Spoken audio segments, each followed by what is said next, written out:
All right, just out of curiosity, and that's all. That's it. What's in it? They've identified these receptors in the brain that activate specific circuits. And you know how they say that we can only access 20% of our brain? Well, what this does, it lets you access all of it. I hadn't really had much of an opinion about Bradley Cooper. I thought he was good in The A-Team, though I wasn't crazy about the movie, and he was good in The Hangover, which I was impressed with. Like most of America, I skipped All About Steve and Case 39, and like most single guys not trying to score points with a date, I avoided Valentine's Day and He's Just Not That Into You. So I didn't know if Cooper was one of those actors who you want to see in almost every frame of a movie. But the new film Limitless shows that Cooper does indeed have the versatility and charisma to be a leading man, possibly a great one. And believe it or not, Limitless is actually a really good movie. Yes, I too was surprised.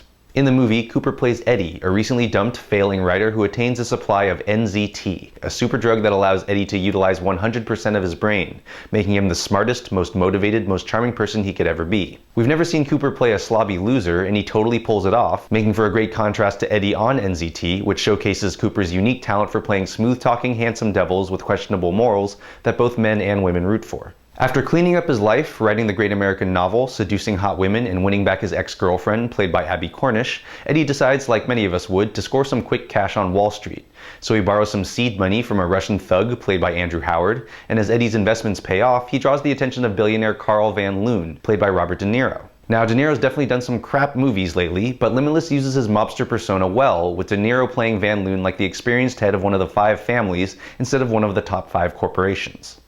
You don't know how to assess your competition because you haven't competed. Don't make me your competition. Director Neil Berger does a smart, creative job visually portraying the effects of NZT, using angles, lenses, colors, and effects to show how Eddie thinks and sees the world when he's on or off the drug or suffering from its side effects. He used the fish hook action to get inside the mouth, like this.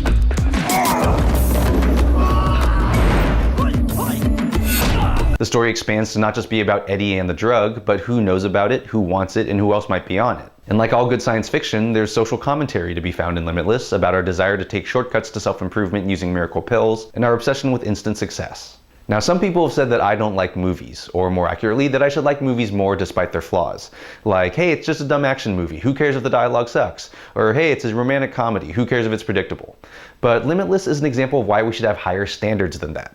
The idea of some special thing that gives its possessor magic powers is hardly new, and Limitless could have easily been dumbed down and padded with more action scenes. But instead, it goes the extra mile, with visual flair, good acting, a strong supporting cast, smart dialogue with a surprising amount of humor, and a story where I actually didn't know what would happen next, which is why I give the surprisingly entertaining Limitless a surprisingly good rating of 8.8. Go check it out. I'm Jonathan Kim for What the Flick.